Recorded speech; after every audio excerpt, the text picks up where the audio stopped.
जानते हैं कि पिछले 1.5 साल से पैंडेमिक की वजह से हम सब लोग अपने घरों में हैं और सारा का सारा काम ऑनलाइन हो रहा है।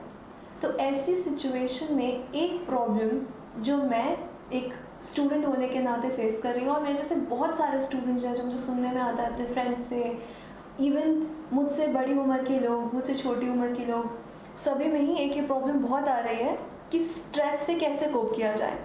जो स्ट्रेस, हम ह्यूमन बींग्स सोशल बींग्स हैं। जब हमारी इंटरेक्शन लोगों से बंद हो जाएगी, अपने घर की चार दीवारी में कैद हो जाएंगे, तो एक प्रॉब्लम आएगी कि स्ट्रेस को कैसे हैंडल करें। उसको चैनलाइज नहीं कर पाते हम अपनी एनर्जी को, तो जब एनर्जी इकट्ठी हो जाती है तो वो स्ट्रेस का रूप ले लेती है। तो डॉक्टर साहब, सबसे पहले मेरा आपसे ये सवाल रहेगा, आपके हिसाब से स्ट्रेस क्या है? देखिए, पहले तो मैं आपको थैंक यू बोलना चाहूँगा कि आप मेरे पास आई एज ए स्टूडेंट और मेरे से क्वेश्चन कर रही हैं।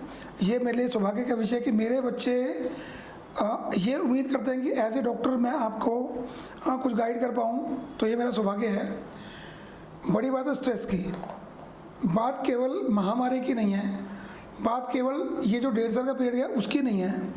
इसके अलावा भी यदि हम इन जनरल देखें तो पहले भी तो बच्चे कहाँ थे, कॉलेज से निकले तो घर पे आए तो लैपटॉप पे या मोबाइल पे, वो स्थितियाँ थी। पर जो आप जैसे बच्चे हैं वो सोसाइटी में बहुत एक्टिव रहते थे, उनके लिए ये जो समय है ये कहीं बहुत तंग करने की स्थिति वाला है। तो जो बच्चे ज़िंदगी में ग्रो करना चाहते हैं उनके लिए स्ट्रेस से बाहर निकलना एक बहुत इम्पोर्टेंट एक विषय हो जाता है। तो मैं ये कहूँगा कि जब हम घर में कैद रहे 1.5 साल से, तो टेक्नोलॉजी इतनी अच्छी है कि आज हम जो बैठे हैं तो हम क्या कर रहे हैं, you are asking question to me and answering to you and all others who are listening to us, all the viewers. तो ये टेक्नोलॉजी का यूज़ है। तो हमने पिछले 1.5 साल में क्या किया, जैसे मैंने और मेरे बेटे कुपेश ने लोगों को पढ़ाना शुरू कर दिया, आपने कविताएं बोलनी शुरू कर दी, आपने कुछ स्टोरीज बोलनी शुरू कर दी।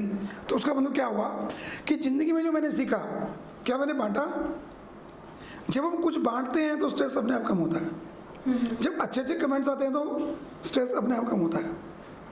अभी हमने जो स्ट्रेस क्या है, मैं एक ही लाइन में स्ट्रेस को बोलता हूँ कि हम सोचते बहुत हैं कि ये करेंगे, वो करेंगे, वो करेंगे, वो करेंगे, जब एक्चुअली कुछ नहीं करते, आउटपुट कुछ दिखता नहीं है, तो स्ट्रेस तो वही है। हमने सोचा कि मुझे कॉलेज में टॉप करना है, या मैंने सोचा कि मैंने सोसाइटी को कुछ देना है और देना शुरू कर दिया। वो प्लस में गया या माइनस में गया, वो बात की बात है। हम सब गीता जी को मानने वाले लोग हैं। वहाँ क्या कहा, कर्म करना हमारा अधिकार है, पर कर्म में लिप्त होना हमारा अधिकार नहीं है। हमको लिप्त नहीं होना चाहिए। स्ट्रेस तब होता है कि मैंने इच्छा कर ली कि मुझे ये फलां चीज़ चाहिए और मैंने उसके लिए एफर्ट किया और मुझे वो मिली नहीं, तो क्या हुआ, ओहो मेरे को तो वो वाला मोबाइल ही नहीं मिला। क्योंकि घर वालों की जो स्थिति है इस समय कि फाइनेंस भी डिस्टर्ब हुआ है, तो वो चीज़ नहीं मिली। कोई बात नहीं, बाद में मिल जाएगी, परिवार के लोग तो हैं, लेके दे देंगे। तो मेरे मानने से तो स्ट्रेस यही है कि सोचना सोचना सोचना, करना कुछ नहीं। तो आज का यूथ क्या कर रहा है, मैक्सिमम यूथ यही कर रहा है। पर आप जैसे बच्चे उससे निकलने के लिए मेरे पास आ जाते हैं कि स्ट्रेस क्या, उसको दूर कैसे करें, उसकी हम चर्चा कर रहे हैं आज बैठ के। तो स्ट्रेस को कोप अप करने के आपके हिसाब से क्या उपाय हो सकते हैं? हमने रीज़न यहाँ पर देख लिया कि हम बहुत ज़्यादा सोचते हैं और करते कम है, इस वजह से एक स्ट्रेस का एक रीज़न ये हो गया। इसके अलावा और क्या रीज़न्स हो सकते हैं और उससे कैसे कोप अप किया जाए? क्योंकि कहने में काफ़ी आसान बात हो गई कि सोचो कम करो ज़्यादा, लेकिन जब आप एक चार दीवारी में कैद होते हैं तो इतनी करने की अपॉर्चुनिटीज़ भी नहीं होती। उस केस में कैसे हम उसको हैंडल कर सकते हैं?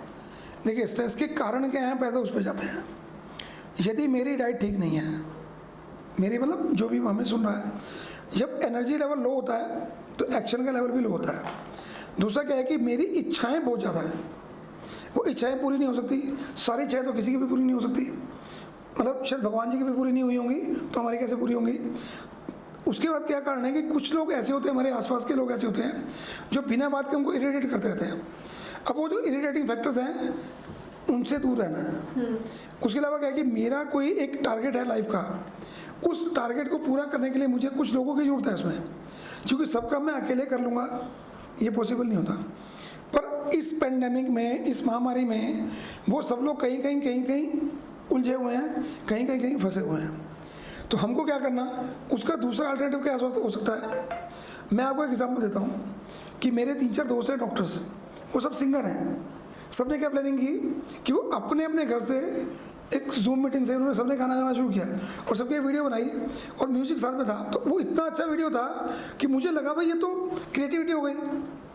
भाई सब सिंगर को एक जगह बैठना जरूरी है, ऐसा तो नहीं है ना, टेक्नोलॉजी का यूज़ किया हमने। तो अभी मैंने एक बात कही थी कि कुछ इरिटेंट फैक्टर्स होते हैं।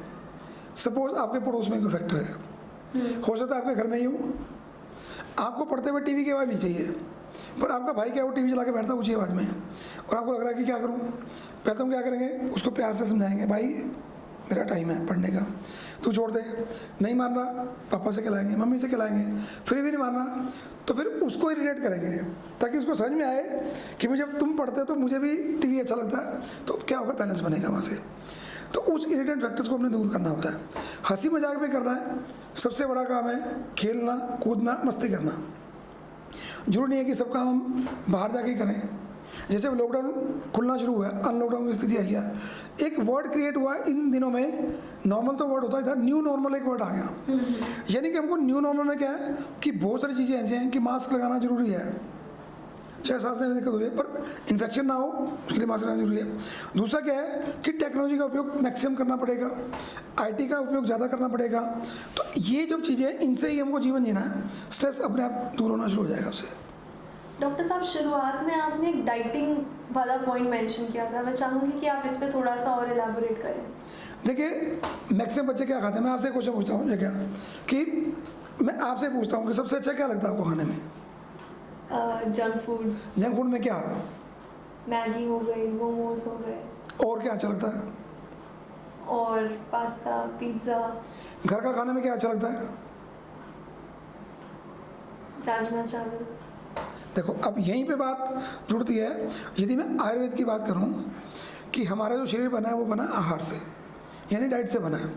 यदि हम पौष्टिक आहार लेंगे, न्यूट्रिशियस डाइट लेंगे, तो क्या होगा कि जीवन में न्यूट्रिशन मिलेगा तो खाली वो तन को नहीं मिलेगा जी, वो मन को भी मिलेगा।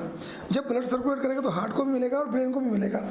यदि ब्रेन में पावर है तो सब कुछ ठीक चलेगा। यदि ब्रेन में एनर्जी नहीं है, ब्रेन में पावर नहीं है, ब्लड का सर्कुलेशन कम है, बीपी लो रहता है, तो ब्लड सिर को मिलेगा नहीं। जब सिर को मिलेगा नहीं तो क्या होगा, ऑक्सीजन की कमी हो जाएगी। ऑक्सीजन की कमी होगी तो इरिटेशन होगी, छोटी छोटी बात पर चिड़चिड़ापन आएगा, वो चिड़चिड़ापन स्ट्रेस का कारण बनेगा। तो चाहिए क्या कि हम जिस देश में रहते हैं या जिस प्रदेश में हम रहते हैं उसमें दूध, दही, घी, मक्खन, मलाई, फल ये खाने की आदत है। पर ये जो जंक फूड है, पास्ता है, पिज़्ज़ा है, ये कोई इंडिया की पैदावार है क्या?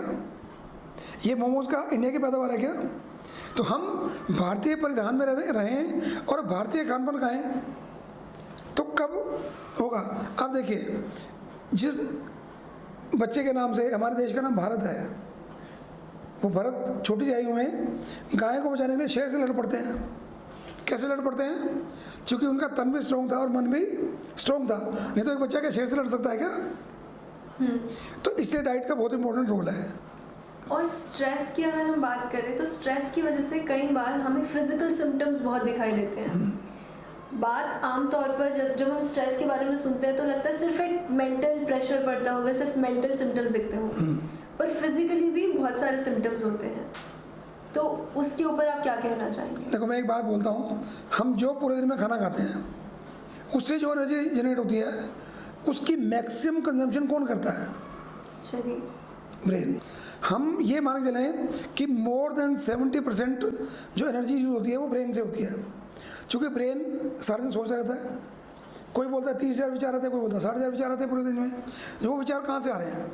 यदि उसके पावर है तभी तो आ रहे हैं। और बाकी बॉडी जो है वो 30% में काम चला रही है अपना। जो लोग फिजिकल एक्टिविटी बहुत ज़्यादा करते हैं उनके वहाँ कार्बोहाइड्रेट चाहिए होते हैं। जो मेंटल एक्टिविटी करते हैं उनको प्रोटीन चाहिए होते हैं। तो हम वो प्रोटीन ले पा रहे हैं क्या? वो नहीं ले पा रहे। अब मानो बादाम है, गर्मियाँ तो भिगो के खाने हैं, सर्दियाँ तो ऐसे खाने हैं। क्यों चाहिए? कि उसमें क्या है, चिकनाहट भी है और प्रोटीन भी है, वो ब्रेन को पावर दे रहे हैं। तो जब ब्रेन को पावर मिलती है तो क्या होता है कि अपना मेंटल लेवल अच्छा रहता है। और जो अभी आपने कहा कि फिजिकल सिम्टम आते हैं, फिजिकल जो ग्रोथ होनी है वो कार्बोहाइड्रेट, फैट और प्रोटीन से होनी है।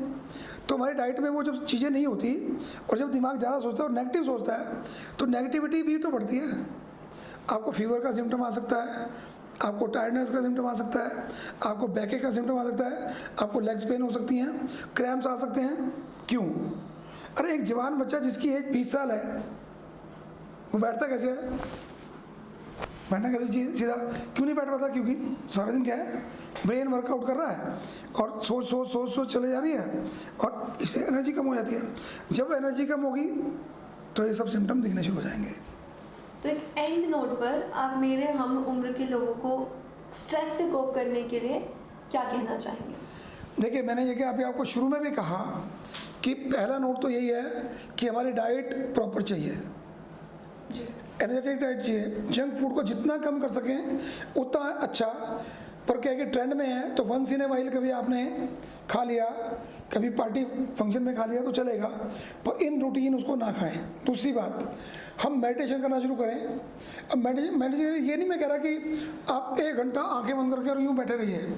मेडिटेशन मतलब ये भी होता है कि जब आप पढ़ रहे हो, आप किसी सब्जेक्ट में पढ़ रहे हो, उस सब्जेक्ट में कॉन्सेंट्रेट करके पढ़ना ही मेडिटेशन है।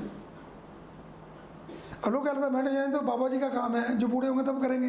नहीं, हम डीप ब्रीदिंग एक्सरसाइज कर सकते हैं। हमको जिम जाना अच्छा लगता है, हम जिम जा सकते हैं, नहीं तो रनिंग कर सकते हैं, जॉगिंग कर सकते हैं। वो सब चीज़ें आपको स्ट्रेस से बाहर निकालती हैं।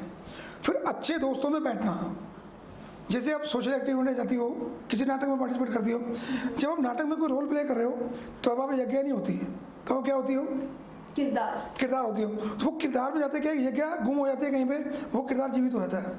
उस किरदार को जीवित करना भी एक मेडिटेशन है। तो ये छोटी छोटी बातें हैं जो बहुत से बच्चे कर पाते हैं, वो ज़िंदगी में बहुत आगे पहुंच जाते हैं, और जो नहीं कर पाते तो वो जीवन में कहीं पिछड़ जाते हैं और अपने सक्सेस का जो टारगेट है उसको भी भूल जाते हैं और जीवन में अधोगति को प्राप्त करते हैं। तो एंड नोट इतना ही है कि डाइट को ठीक रखें, डीप ब्रीदिंग करें, मेडिटेशन करें, हंसें खेलें, मस्ती करें, मजाक करें और खूब मस्ती करें।